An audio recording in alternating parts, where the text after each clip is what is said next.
एक ही घर के 4 लोगों की हुई हत्या। जब कातिल की तलाश में जुटी पुलिस, ऐसा सच सामने आया कि सब हैरान। मुखिया ने ही उजाड़ दिया अपना घर। एटा के कोतवाली नगर के इलाके के नगला प्रेमी गांव में इसी मकान में एक ही परिवार के 4 लोगों की हत्या हुई थी, जिसकी समूचे उत्तर प्रदेश में चर्चा थी। ऐसा खौफनाक हत्याकांड जिसमें एक ही घर में 4 लाशें मिली तो कोहराम मच गया। जिस घर में कुछ दिनों बाद शहराइयां गूंजने वाली थी, वहां खूनी खेल खेला गया।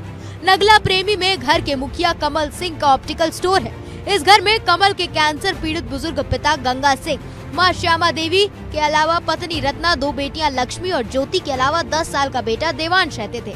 सोमवार को दोपहर जब परिवार का सबसे छोटा सदस्य स्कूल से घर लौटा तो अचानक चीखें मारते हुए घर से बाहर निकला। 24 घंटे के अंदर ही पुलिस ने एक ही घर के 4 लोगों के हत्या आरोपी को खोज निकाला। वो कोई और नहीं बल्कि इस घर का मुखिया कमल सिंह शाक्य निकला। पुलिस ने हत्या के आरोपी को ढूंढ निकाला, लेकिन हत्या की वजह क्या थी यह हर कोई जानना चाहता है। सुनिए पुलिस ने पूछताछ और तफ्तीश में क्या पाया।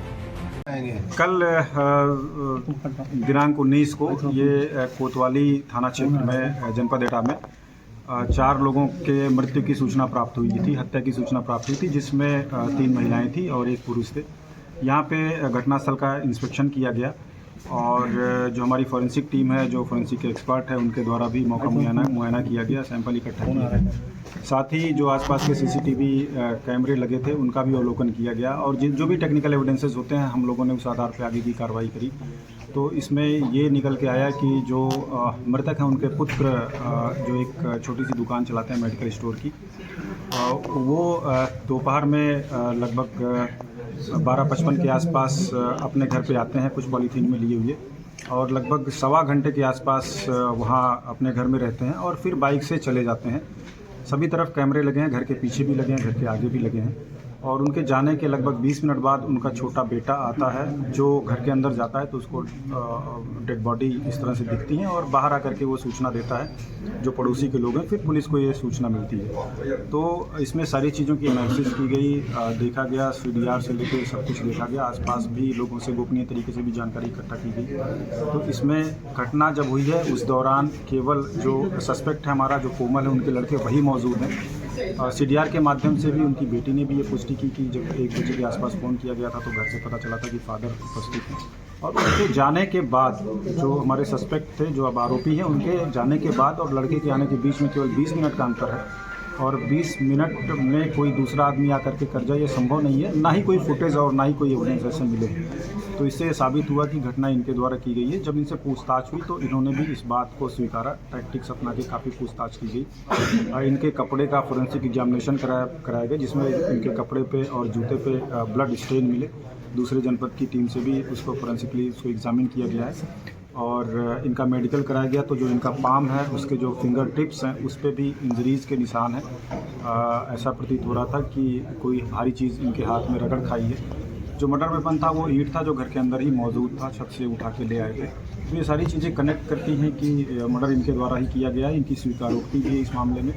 साथ ही जो इसके पीछे मोटिव आया, इनकी एक बेटी की शादी तय हुई थी जिसके पैसे के इंतज़ाम करने थे इनको और इनके द्वारा ये बताया गया कि कुछ पैसों के इंतज़ाम कर भी लिए थे इनके द्वारा, लेकिन वो 2-3 दिन डिले हुआ और जब ये खाना खाने गए तो इनकी पत्नी द्वारा फिर से पूछताछ की गई कि पैसे आपने दिए कि नहीं दिए, खाते में डाले कि नहीं डाले। तो इस चीज़ को लेकर के कि अभी नहीं डाल पाए, हम नंबर मांग रहे हैं, ऐसा करके हॉट टॉक हुआ और इनका कहना है कि इनकी पत्नी के द्वारा कुछ इनको कड़े शब्द यूज़ किए गए, अभद्र चीज़ें ऐसी यूज़ की गई जिससे ये आवेशित हो गए। एक तरह का इन्होंने बताया कि ये सडन प्रोवोकेशन के में आ गए और इन्होंने वहाँ गाली गलौज की, उसके गले को पकड़ के खींच लिया।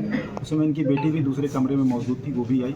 लड़ाई झगड़े की स्थिति उत्पन्न हो गई, दोनों को इन्होंने गिरा दिया था। फिर ये छत पे आराम से चले गए टहलते हुए और ईंट लेकर के आए और एकाएक इन्होंने 2-2, 3-3 ईंट मार दी।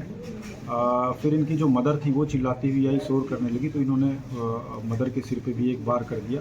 हालांकि उनकी डेथ नहीं हुई थी, वो नीचे गिर गई। फिर ये बाद में जो इनके फादर थे इनको लगा कि कहीं घटना पता ना चल जाए, साथियों को छुपाने और किसी को जानकारी ना हो, इस क्रम में इनके फादर जो कैंसर पेशेंट थे वो लेटे हुए थे, उनके भी सिर पे एक बार पाया गया जिससे उनकी भी डेथ हुई है।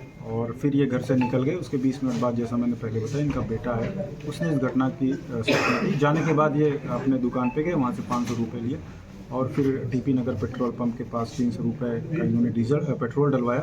इनका ये कहना था कि ये स्वयं सोच रहे थे कि आगे जा कर के ये भी कहीं एक्सीडेंट होकर अपनी जीवन का समाप्त कर लेंगे, लेकिन इसी बीच इनकी बेटी का फ़ोन गया कि कुछ घटना हो गई, तो ये वापस आ गए। और जो भी इनके द्वारा रिकॉर्डिंग की गई थी, सारी चीज़ों को बहुत माइन्यूटली हम लोगों ने एग्जामिन किया है। इन्होंने जैसा कि स्वीकार भी किया है। आगे इसमें इन्वेस्टिगेशन जारी है और इसमें जो है हम एक विशेष टीम का, चूँकि बड़ी विवेचना है और फॉरेंसिक एविडेंस भी काफ़ी है, तो इसमें एक स्पेशल इन्वेस्टिगेशन टीम 4 विवेचकों की बनाई गई है, जिसमें क्षेत्राधिकारी स्वयं विवेचना करेंगे। उनके अतिरिक्त जो और लोग भी रहेंगे वो भी विवेचना में शामिल रहेंगे, पर्चे काटेंगे। उसकी विस्तृत विवेचना की जाएगी और साथ ही हम लोग कोशिश करेंगे कि जल्दी चार्जशीट फाइल करें, ताकि इसमें ट्रायल के बाद सजा दिलाई जा सके। डीआई साहब, इसका आरोपी का कोई पहला आपराधिक इतिहास भी है क्या? नहीं, कोई अभी तक का ऐसा कोई जानकारी में नहीं आया है कोई आपराधिक इतिहास। जैसा मैंने बताया, हम इन्वेस्टिगेशन कर भी रहे हैं और भी कुछ तथ्य पता चले हैं इनके बारे में, उसकी भी छानबीन की जाएगी। अगर साक्ष्य की दृष्टि से कोई भी तथ्य महत्वपूर्ण होगा तो हम लोग उसको विवेचना में शामिल करेंगे। Thank you.